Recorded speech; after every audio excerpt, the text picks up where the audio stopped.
Vous avez bien aimé la vidéo sur les leaks de One Piece? L'heure est grave, l'heure est très grave. Bah figurez-vous qu'il y a la suite et elle est encore plus incroyable et encore plus scandaleuse que la première partie. Une première partie que je vous ai très mal racontée. Petit aparté, ce God Roger là, celui qui révèle tous ces leaks, il donne des planches de scan avant que ça sorte. C'est un spoiler régulier, il est reconnu dans le domaine et lui-même assure qu'il a une source qui lui dit tout ça. Et pour ceux qui disent que c'est une fanfiction, il dit n'importe quoi, en fait il a repris toutes les théories des autres, il les a mélangées. Mais je mets au défi quiconque d'inventer une meilleure histoire que ce God Roger, même si c'est faux. À part Oda lui-même, il n'y a personne qui peut raconter une meilleure histoire aussi cohérente et aussi folle que celle de God Roger. Il répond quasiment à tous les mystères, il va très loin et ça va cette fois-ci jusqu'au One Piece lui-même. On va parler de God Valley, tout, il y a la merde Luffy, il y a tout ce que vous voulez, toutes les explications au monde de quasiment tous les mystères. Donc un énorme warning de même si c'est très sûrement faux. Non mais vous verrez que tout porte à croire que c'est vrai. Je vais vous dire la vérité, entre vous et moi, j'y crois. Vraiment, je pense que c'est vrai. Je pense que ces leaks sont vrais. Ils sont trop beaux, ils sont trop cohérents, c'est du Oda, c'est du pur Oda. Vous allez voir. Croyez-moi, de toutes les vidéos de One Piece, je m'en fous, c'est une petite chaîne pourrie, la mienne, c'est la meilleure vidéo de One Piece de YouTube, je vous le dis d'avance. C'est la meilleure vidéo de One Piece de YouTube, je vous le dis d'avance. C'est de la folie, c'est le One Piece en fait. Là, je vous propose le One Piece, même si c'est faux. C'est soit il a tout inventé, et c'est génial, bravo quand même, c'est une superbe histoire qui mérite d'être écoutée. Soit les éléments sont vrais, et c'est parti parce que c'est bien trop long. Alors la prochaine destination c'est Elbaf. Le thème principal d'Elbaf c'est essentiellement la fable. Comme tout le monde le sait ou comme beaucoup de personnes le savent, Elbaf à l'envers ça fait fable. Elbaf est l'endroit où presque toutes les questions du monde de One Piece vont trouver une réponse. Ici se trouve la véritable base du groupe scientifique, la faction inconnue du SSG de la marine que nous avons vu jusqu'à présent. Il se compose de nombreux utilisateurs de fruits s'entraînant et éveillant leur pouvoir. Le véritable réveil, je vous le rappelle, voir ma vidéo précédente, c'est la combinaison de différents utilisateurs de fruits du démon pour créer un nouveau pouvoir. C'est ce que Vegapunk a fait avec Luffy, Franky et Bonnie qui retourneront soi-disant dans le passé. Mais on va faire comme si c'était vrai. Sur Elbaf, on va en apprendre plus sur ce qui est arrivé à l'ancien empire, l'avant-gouvernement mondial. Quand tout allait bien, il y a environ 1000 ans, il y a environ 900 ans. Et c'est là que toutes les révélations vont commencer, les révélations de Elbaf. On va commencer par l'arme antique Uranus. Uranus, c'est un genre de vaisseau spatial capable de se rendre sur la Lune. Cependant, il s'agit d'un vaisseau spatial armé, capable de destruction massive, et il utilise l'électricité comme principale source d'énergie, sachant que la technologie actuelle de Vegapunk n'utilise que de l'énergie thermique. Uranus a été utilisé sur l'ancien royaume il y a 900 ans. Ce royaume a donc été fragmenté. Cependant, l'impact a détruit également une immensité de glace qui était comme un barrage retenant une immense quantité d'eau douce. La glace détruite a entraîné la libération de cette eau douce et le niveau d'eau a augmenté de façon drastique. De nombreuses parties fragmentées de l'ancien royaume se sont séparées, créant des petites îles et beaucoup ont coulé. C'est le début d'une ère glaciaire commencée il y a 900 ans et c'est ce qui explique aussi la carte de One Piece avec des îles toutes fragmentées. En vérité, il n'y a pas d'énormes continents parce qu'ils étaient présents avant.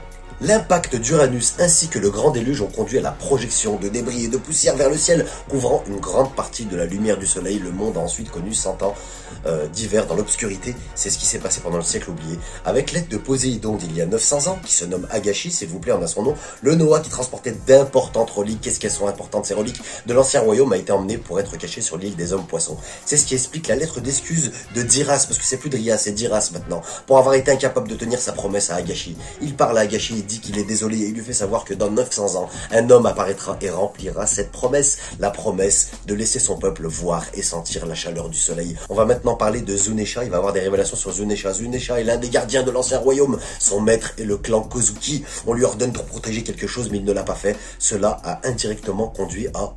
Et le God Roger, il ose nous dire, il ose me dire à moi, MP moi si tu veux savoir, parce que je pense que c'est un gros spoiler. Non mais, t'es en train de nous révéler la fin et ça tu veux pas nous spoiler? Imaginez le niveau de spoil. Un pouvoir de fruit du démon a été utilisé pour Zunesha, ce qui l'a fait échouer dans sa mission. Le chef du clan Kozuki a ordonné à Zunesha de ne jamais retourner à Wano, pas avant 1000 ans. Wano a fermé sa frontière environ 100 ans plus tard, après avoir réglé des événements importants. Vers le milieu du siècle oublié, Im subit une opération pour devenir immortel, mais après s'être vieilli. Donc j'ai pas compris mais on verra ça plus tard.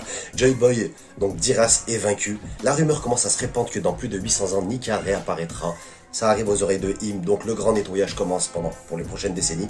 Les poneglyphes commencent à se répandre à travers le monde. Wano est fermé, le gouvernement mondial est formé, Uranus est caché, Poséidon a disparu, Pluton a aussi disparu après avoir été coulé. Allez, on est toujours sur Elbaf et figurez-vous que sur Elbaf, Vegapunk va expliquer la création des log poses. On va savoir comment c'est fait un log pose de façon très précise. Même si l'ancien empire était un grand continent, différentes parties de ce territoire possèdent ses propres matériaux. Ici, il semble s'agir de matériaux magnétiques. On parle de matériaux magnétiques, c'est ça qui est important. La zone qui a la plus forte densité de matériaux magnétiques est l'île de Roadstar. On doit y aller à Roadstar, c'est important avant le One Piece. L'île de Roadstar provient des cieux. C'est un corps céleste avec une composition très différente de celle du monde de One Piece. Dans le passé, lorsque l'eau s'écoulait en aval de Roadstar, certains des matériaux s'écoulaient également en aval. La zone terrestre du continent la plus proche de Roadstar a ainsi reçu le dépôt, la densité la plus élevée de matériaux terrestres, tandis que l'extrémité la plus éloignée a le dépôt, la densité le plus bas, ce qui est logique. Un jour, un géographe a proposé qu'en utilisant un aimant, sachant que l'aimant pointe toujours dans la direction de la densité inférieure vers la densité supérieure, je ne sais pas si vous me suivez toujours, mais c'est le même principe que la boussole, les gens pourront parcourir tout l'endroit sans se perdre. C'est pourquoi les îles les plus éloignées de l'île de Roadstar n'ont besoin que d'une boussole pour se rendre à l'île suivante, tandis que les îles de plus en plus proches de Roadstar ont besoin de 3 boussoles. Ainsi, le premier log pose est formé. Mais revenons à l'hiver sombre qui a duré 100 ans. C'est plus le siècle oublié, c'est l'hiver sombre maintenant.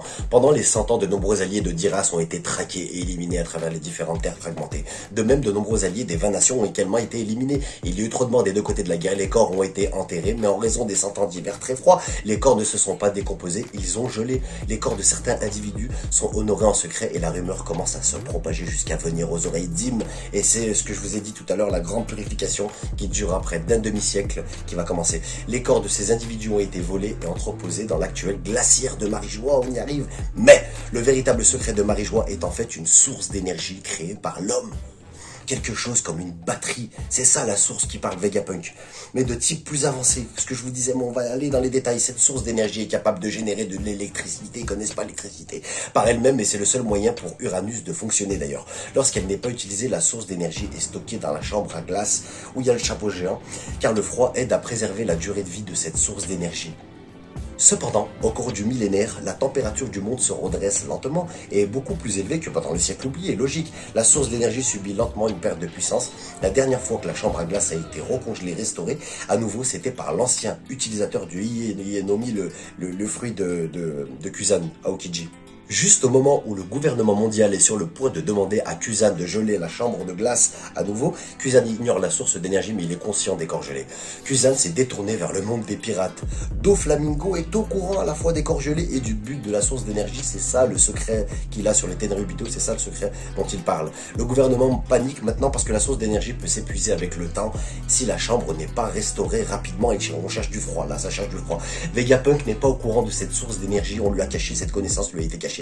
La situation à Marijois a été aggravée par Sabo, ce que je vous avais expliqué dans la vidéo précédente, mais ça va être un petit peu mieux, dont la flamme lors de l'affrontement pendant la rêverie a accéléré le processus de fonte de perte de puissance de la batterie. Il considérait Sabo comme l'un des individus les plus dangereux qui devait être éliminé à tout prix. Le Gorosei s'est senti soulagé que Sabo soit mort à Lulusia. Il est mort avec une attaque d'Uranus. Visiblement, on est quasiment sûr maintenant, ils ont utilisé Uranus, ils l'utilisent que dans des situations très délicates. Et je pense qu'ils l'ont utilisé. Et spoiler, il nous dit Sabo est toujours en vie. Il est trop mignon ce Gold Roger. La grande guerre finale. Alors on va revenir sur la grande guerre finale, la grande bataille finale. Je sais que j'en avais parlé dans ma vidéo précédente, mais je suis obligé de revenir là-dessus. J'ai trop d'éléments importants, trop de détails à vous donner. Donc on va revenir là-dessus. Juste un problème avec la timeline des événements. Je sais pas dans quel ordre chronologique il se situe, donc je vais vous citer tout ce que j'ai et vous ferez votre propre avis. Le début de la grande guerre finale dans One Piece est déclenché par l'affrontement entre deux Yonko, Barbe Noire contre Shanks. Alors, regardez ce qu'il nous dit, Gold Roger, regardez ce qu'il ose nous dire. J'écrivais l'histoire complète du spoiler pour la guerre entre les deux équipages, mais je l'ai supprimé après y avoir réfléchi, parce que je pense que ça sera un mauvais service pour tous les fans. Donc je ne sais pas vous rendre service en le gâchant maintenant. Ce sera bien mieux de regarder réellement ou lisez-le. Faites-moi confiance. Non mais c'est un grand malade. Hein. Me contactez si vous voulez être gâté. Donc ce qui suit sera tout ce que je suis prêt à spoiler. Ouais, qu'est-ce qu'il est sympa ce Gold Roger. Il y aura un allié quelque peu inattendu qui combattra aux côtés de l'équipage de Shanks. il y aura des morts, logique, c'est une guerre. Il y a quelque chose que Shanks a dit à Baggy il y a longtemps, donc j'ai pas été voir. Cela se réalisera, donc peut-être que Baggy va rejoindre Shanks, peut-être. Immédiatement après le clash entre Barbe Noire et Shanks, nous connaîtrons enfin la lignée de Shanks et le rôle de ses ancêtres, il y a 900 ans. L'affrontement entre Barbe Noire et Shanks est également parallèle à d'autres affrontements, évidemment. Donc pendant cette grande guerre, à mon avis, c'est ce que j'ai compris, le temps d'ouvrir la frontière de Wano est enfin arrivé. Sous le commandement de Momonosuke, Inuarashi et Nekomamushi ont mis le cap sur Zou. Une relique du passé a été montrée à Zunisha. Un flashback de l'histoire d'il y a 900 ans est dévoilé. Il tourne autour de Joy Boy, du chef des Kozuki, de Zunisha et de la relique elle-même. Ces reliques, elles sont ultra importantes. Il y aura une histoire d'amour touchante. L'histoire d'amour n'est pas entre Joy Boy et le chef du clan Kozuki, dont on ne sait pas qui c'est. Retour au présent, Zunisha revient à Wano et ouvre la frontière. Il utilise sa trompe pour briser les barrières de rochers qui entourent l'ensemble de Wano. L'eau se déverse sur la mer en contrebas. Le Wano d'il y a 900 ans se révèle dans toute sa majesté. J'imagine trop bien ça, si toutefois cela est vrai. Momonosuke s'adresse à son peuple. Toute l'histoire de Wano est révélée. L'histoire se trouve dans le carnet d'Oden. En fait, il y avait tout dans le carnet d'Oden. C'est pour ça qu'il hallucine Momonosuke. Avec l'aide de Zunisha, les citoyens ont commencé à se diriger vers le vrai pays de Wano. Pluton est révélé quelques chapitres plus tard. C'est un navire de guerre majestueux de destruction massive. Et il est à moitié enterré. Gravé sur un côté du navire de guerre se trouve une lettre écrite par le chef du clan Kozuki il y a 900 ans. On apprend que Pluton a été coulé par le clan Kozuki lui-même. Il y a 3 poneglyphes à côté de Pluton. Barbe Noire arrive à Wano. Son but est de voler Pluton pour son propre usage. Alors c'est là que je comprends pas dans la timeline. Il arrive à Wano mais il n'est pas en train de se battre contre Shanks. C'est avant le combat contre Shanks. Le combat contre Shanks, il est sur Wano, je sais pas. Pluton ne peut pas être absorbé par le corps de Barbe Noire parce que le vaisseau est recouvert de granit marin. La marine arrive avec le Séraphin Kuma. Apparemment, il ne sait pas si c'est le seul Séraphin. Il est dirigé par Fujitora. Kobe et Hermès sont également présents. Une bataille éclate entre les samouraïs plus les Minx contre l'équipage de Barbe Noire et contre la marine. Un sacré bordel tout ça. Fujitora a parlé avec Kuzan avant de se rendre à Wano. Kuzan s'interroge sur le bien et le mal de ce monde. Si les marines et même le gouvernement mondial représentent vraiment, est-ce que ce sont les bons de ce monde en fait? Pendant son absence des marines, il a voyagé dans de nombreux endroits. Il a parlé à de nombreuses personnes au cours de ces 2 dernières années, ce qu'il n'a pas pu faire lorsqu'il était amiral de la marine. Il semble qu'il y ait des vérités de ce monde que le gouvernement mondial essaie désespérément de dissimuler. Kuzan a rencontré Dragon et a appris une partie de l'histoire du monde. Kuzan a dit à Isho de toujours remettre en question le monde. La pire forme de cécité est la cécité du cœur, pas celle des yeux. On retourne au présent. Isho, donc Fujitora, se demande pourquoi le gouvernement mondial a décrété qu'il devait faire tout ce qui était en son pouvoir pour obtenir Pluton. Les Shichibukai ont été dissous, les légendes les plus fortes de l'ancienne génération, Barbe Blanche, Kaido, Big Mom, ont disparu depuis longtemps, même s'il nous dit que Kaido, Big Mom reviennent. Les Séraphins sont sous leur contrôle, les résultats des recherches du SSG sont entre leurs mains. Pourquoi le gouvernement mondial cherche-t-il continuellement le pouvoir et laisse-t-il des morts partout où ils vont? Isho repense au rapport qu'il a entendu sur Wano et l'alliance dirigée par Luffy. Il repense à Luffy sur Dressrosa. Isho a décidé de protéger Pluton et de ne pas laisser le gouvernement mondial mettre la main dessus. Donc il tourne sa veste et c'est là qu'on enchaîne avec les Swords. Il finira sûrement avec les Swords parce que les Swords vont trahir la marine et apparemment on aura le droit à un combat Zoro contre Kizaru, donc le round 2, Zoro contre Kizaru, même s'il n'y avait pas vraiment eu de round 1, on va voir ce qu'il va faire Zoro maintenant après toute cette expérience, toute cette puissance qu'il a acquis. L'éveil de Barbe Noire n'appliquera pas d'absorber les pouvoirs du fruit du démon des autres dans le sien pour son propre usage. La capacité de Barbe Noire à utiliser plus d'un pouvoir de fruit du démon est due au fait qu'il a plus d'un système circulatoire, cardiaque et sanguin. Donc il a plusieurs cœurs, visiblement. Il nous révèle ça. Chaque système ne se confond pas avec l'autre. Luffy entraînera Barbe Noire dans un Dreamland, dans un monde de rêve. Donc ça peut correspondre par rapport au Gear 5, dans lequel les deux se battront. Donc dans le pays des rêves. La bataille se terminera avec un Barbe Noire s'endormant pour toujours. Et là on arrive à un moment vraiment important, le dernier adieu, le dernier hommage à Akagami no Shanksu, soi-disant. Bon, dans une case où le rideau final se ferme sur Shanks, voici les derniers mots qu'il prononce, des phrases de Shanks. Écoutez, Luffy au pays des rêves. Tu sais, cet endroit entre le sommeil et l'éveil, cet endroit où tu te souviens avoir rêvé de toutes les choses et des gens que tu aimes, c'est là que nous nous souviendrons toujours de toi. C'est là que nous attendrons toujours. Si c'est toi, je sais que c'est possible. Les rêves vont certainement se réaliser. Shanks rend le chapeau de paille à Luffy et avec cela, un sourire éclatant sur son visage. Sa main tombe. Donc on a soi-disant la dernière scène finale de Shanks qui meurt. C'est assez fou, c'est assez dingue. On va s'arrêter là, c'était la première partie, la deuxième partie des leaks de One Piece révélés par God Roger, des magnifiques leaks. Même, je vous le répète, si c'est faux, même si ça paraît assez crazy, ben, je trouve ça pas mal, vraiment. Je trouve cette histoire vraiment prenante et la suite est complètement...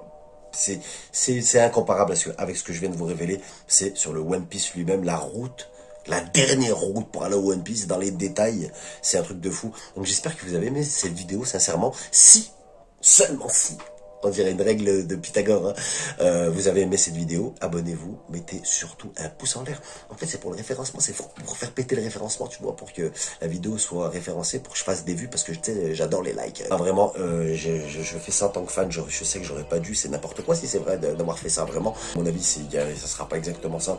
Donc, j'aurais profité d'une superbe histoire, j'ai bien imaginé tout ça. Oh, et la suite arrive, je suis fou, c'est pas fini, vous êtes sur Badass Animal Only. À plus, salut et ciao. Badass Animal